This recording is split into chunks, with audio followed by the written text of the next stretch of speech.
welcome to my YouTube channel. It's me again, Lonnie Sweden Vlog.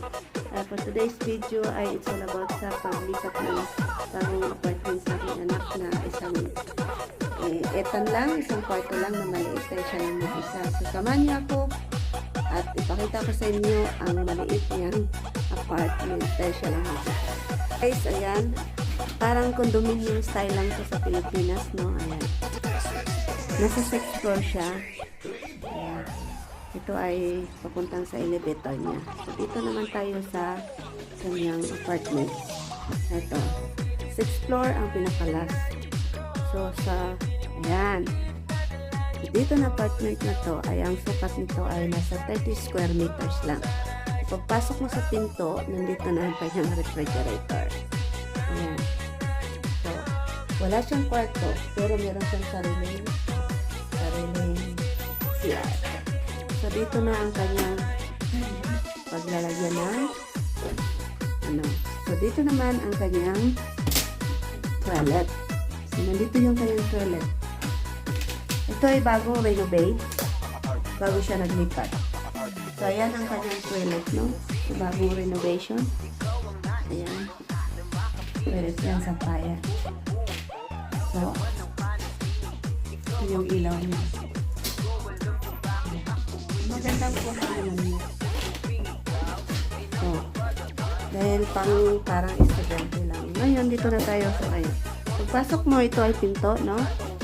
Pinto yan. Pagpasok mo, dito yung kanyang isin, yung lutuan. Ayan. Siya ang lutuan nito. Lahat nito lutuan nito ay bago dahil bagong renovation. Ito naman ang kanyang flat. Ito naman ang kanyang maliit ng paglalagyan ng pagkain. Ayan. So, dito naman ang dalawa niyang drawer. Ayan. Paglalagyan ng kanyang plato. Ang kanyang pagkain kasi nagsapon po siya ng work paglalagyan ng kanyang baon. So, dito naman ang kanyang hugasan. So, nasa hilira-hilira lang yan, guys. So, ang napakaganda lang dito dahil may kasama na ng dish McQueen. Ayan. May bago ng dish McQueen. Yung hugasan ng plato. Ayan. So, dito na buksan natin yung kanyang basurahan. Dito naman ay lalagyan ng plato. So, ito naman ang kanyang magbe-bake ka. Ayan. Bago din siya. So, lahat naman dito bago siya lumipat ay puro mga bago kasi bagong renovation. Ito naman kanyang refrigerator. Ang model niya ay Bush. Ayan. Ito din ay bago. Ito naman ang kanyang freezer sa baba.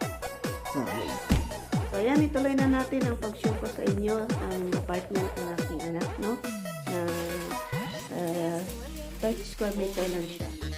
Dito may sarili siyang salamin. Dito kasi mahirap ang apartment. So, ito ay temporary lang niya na habang wala pa siyang apartment. Pero, kukuha siya ng sliding lang siya. So, pero maganda siya. Wala pang ilaw. Ayan. So, dito sa loob, ito na. Ayan. So, dito sa loob na, ito na yung ano niya. Ayan, kung makikita ninyo, ang pinto ng pagpasok. Ayan. Tapos, wala siyang sariling kwarto. Kaya dito sa sala, nandiyan na rin yung kanyang higaan. Ayan. At dito sa gilid, ang kanyang upuan. At dito ang bintana. Ayan ang bintana niya. So, nandito yung paglalagyan ng TV. At dito naman ang kanyang computer room. Pumibili siya ng panibagong lamisa. Yung dati niya doon sa bahay, iniwanan niya. So, kung nandito na tayo sa yan, ipapakita ko sa inyo. Yung balcony. Nasa 6th floor siya. Ito yon. Yung building na yan ay yung hospital kung saan nag-work si Winnie Mercado. Yung sa harap na yan. Yan ang hospital ng Östra. The second biggest hospital in Gothenburg, Sweden. Östra. Ito ay apartment. Pero doon sa straight one na yan, yan ang hospital. Kung saan si sa co-vlogger natin na si Winnie Mercado. Ito naman ay apartment din yan. Yan ang view ng kanyang apartment dito. Ito rin ay apartment pero rights insats yan. Rights, pwede mong saralihin yan na magbabayad. Sarili mo, nagbabayad ka lang ng rights niyan. Yung apartment niyan. So kung makikita mo ay napakaganda ng view niya. Dito, ito. Wala siyang balcony guys, pero yan nilalagyan lang siya ng takip. So marami pang gagawain dito.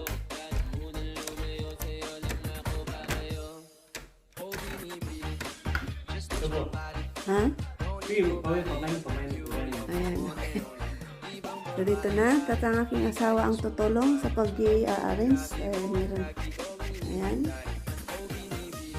Yan na nag-assemble sa lahat. Pero okay na rin to dahil siya lang mag-isa. Ayan. Ito ang bago niyang damsugalanggo. Ito yung bago niyang damsugalanggo. Sana yung robot. May robot din siya dun sa kabilang apartment. So ito ang kanyang vacuum.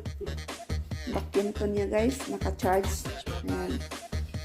So, ito nakita nyo na ang kanyang apartment na ito ay sarili na niya na siya ang first contract. So, medyo satisfied na talaga siya, no?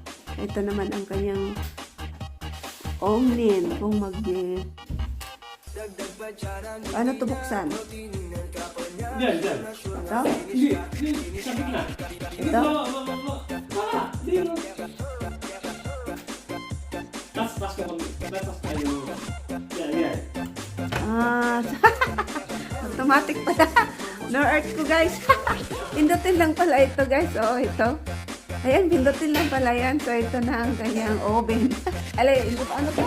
Microwave. Ang oven pala nandito sa baba. So guys, ayan ha. Isarap ko siya. Nahanap ko yung bubuksan. Ito lang pala. Pindutin lang siya. Tingnan natin, oh.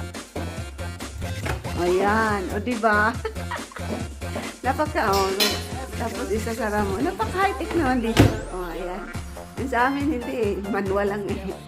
So, ayan. Medyo makalat-kalat pa kasi nag-ayos pa siya, no? Kaya, tingnan natin kung ano. Puro pala. Yan ang nagustuhan niya, guys. Kasi merong sarili dishwasher. Ang sarili. Ayan. Yung kanyang binili, ayan, ibibinta namin. Nandoon, iwanan sa bahay. Ito naman ang kanyang oven. Kaya yung oven niya ay nakakano din. High-tech din itong oven niya. No? Ayan. Puro din bago. Dito naman ang kanyang paglalagyan ng damit. Pwede mo siyang i-slide. Ito, dalawahan. Dito. Pwede rin dito. Pwede salamin. Pwede rin dito. So guys, ayan. Makikita nyo na ang apartment ng aking anak. Ay, medyo na-satisfied na dahil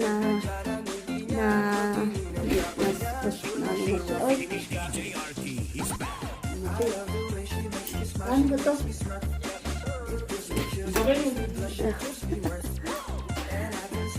Ito ang kanyang maliit na rice cooker. Ang kanyang welcome sa den niya lagyan eh. Home sweet home. Ayan na siya. Tinapon lang kanyang mahal na jacket guys. Ito higaan niya ha. So guys, nakita nyo na ang apartment ng aking anakis. So only one anak in my life. Yan. So cute diba? Napaka-cute ng apartment niya.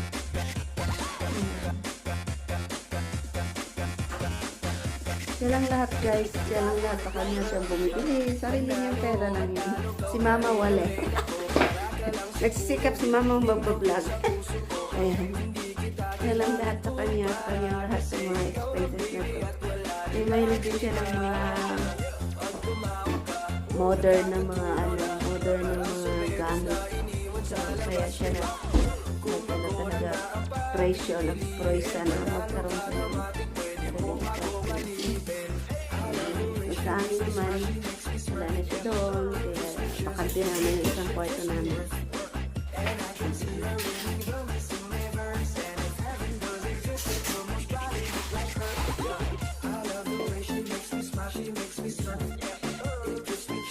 Tingnan natin yung pag-symbol ng asawa.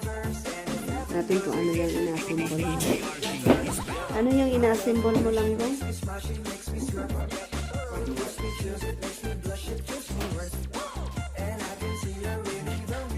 Swerte lang din ako dahil yung asawa ko mabait matulungin. Saka hindi yan siya nagreklamo. Ayan. Ang ganda pala ng panibagong kusina, yung ilaw nila na sa ilalim. So dito ang kanyang computer room. This one. Yeah. Inside. Gusto trikain?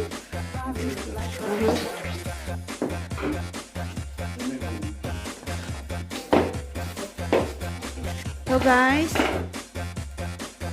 ayan, thank you so much for watching and see you next time sa aking vlog, and don't forget to subscribe, like and share, and click the bottom bell to hit the notification for the next video. Bye!